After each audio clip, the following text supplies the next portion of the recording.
ఓం మహాగణాధిపతయే నమః. ఓం గురుభ్యో నమః. ఓం శ్రీమాత్రే నమః. పరమేశ్వర స్వరూపమైనటువంటి జ్యోతిష, వాస్తు మరియు ఇతర అనేకమైనటువంటి శాస్త్రములను మనకు అందించినటువంటి మహర్షులకి నమస్కారం. హయగ్రీవ హయగ్రీవ హయగ్రీవేతి యో వదేత్తస్య నిస్సరతే వాణీ జహ్నుకన్యా ప్రవాహవత్. అరుణాం కరుణాతరంగితాక్షీం ధృతపాశాంకుశపుష్పబాణచాపాం అనిమాదిభిరావృతాం మయూకైః అహమిత్యేవ విభావయే భవానీం. శ్రీమాత్రే నమః.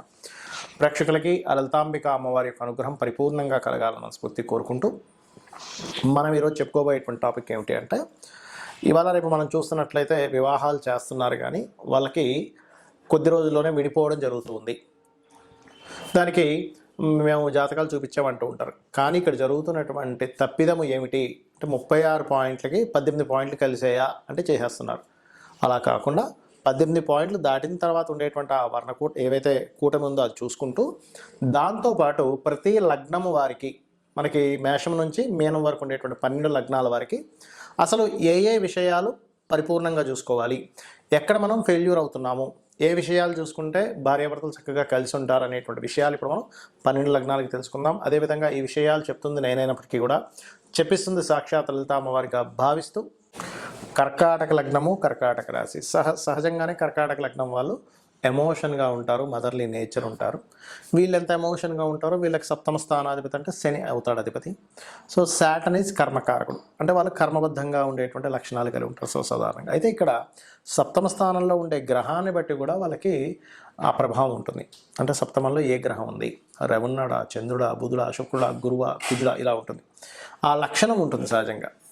అయితే ఈ కర్కాటక లగ్నం వారికి సప్తమాధిపతి శని అయినందుకు కొంచెం వాళ్ళ లైఫ్లో జరిగేటువంటి విషయాలు కొంచెం లేట్ అవుతుంటాయి. ఎప్పుడు ఆ శని పాడైతే, మళ్ళీ ఆ శని శుభగ్రహాలతో కలిసినాడు వాళ్ళ లైఫ్లో ఏమీ లేట్ అవ్వవు, గుర్తుపెట్టుకోండి. ఇక్కడ ప్రధానంగా మీరు పాయింట్స్తో పాటు అంటే 18 పాయింట్స్ దాటుతున్నాయని చూసుకుంటాం కదా, దాంతోపాటు మీరు తీసుకోవాల్సిన జాగ్రత్తలు ఏమిటి, మీకు కుటుంబాధిపతి, లగ్నాధిపతి ప్రధానంగా తీసుకుంటే మీది ఎమోషన్ లగ్నం, మదర్లీ నేచర్ లగ్నం అండ్ ఎక్స్ప్రెసివ్ లగ్నం అంటూ ఉంటారు కర్కాటక లగ్నాన్ని. సో మీ చంద్రుడు బాగున్నాడు, అవతల వాళ్ళతో చక్కగా ఎక్స్ప్రెస్ చేయగలుగుతారు, వాళ్ళతో ఉండేటువంటి మానసిక సంబంధం, మనస్సంబంధం కూడా బాగుంటుంది.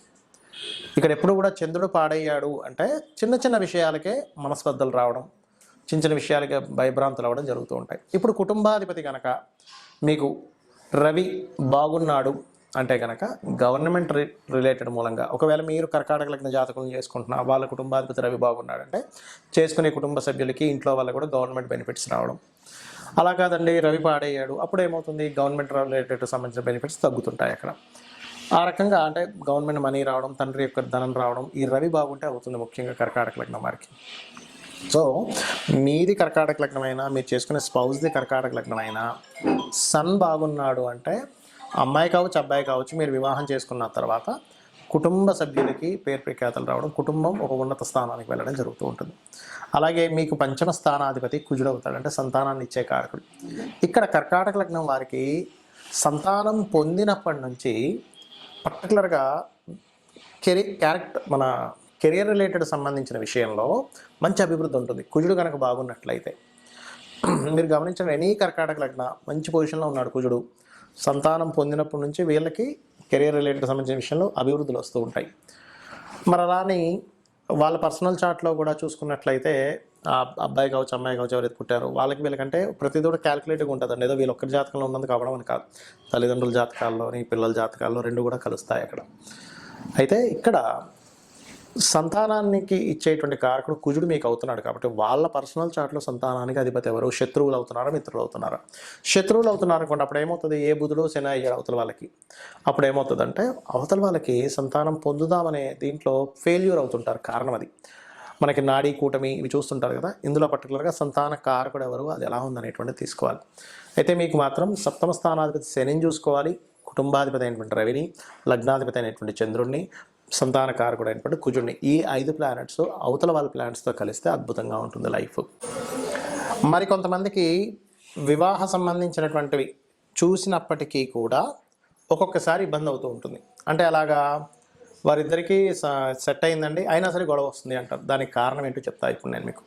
వాళ్ళ పర్సనల్ చార్ట్లో ఎవరైతే వివాహం చేసుకోబోతారో మీరు అవతల వాళ్ళది కానీ మీది కానీ పర్సనల్ చార్ట్లో పర్టికులర్గా వివాహ సమయం కాదు అంటే వివాహం చేసుకోకూడని సమయంలో వివాహం చేసుకుంటున్నారు, గుర్తుపెట్టుకోండి. అది ఎట్లా తెలుసుకోవాలి?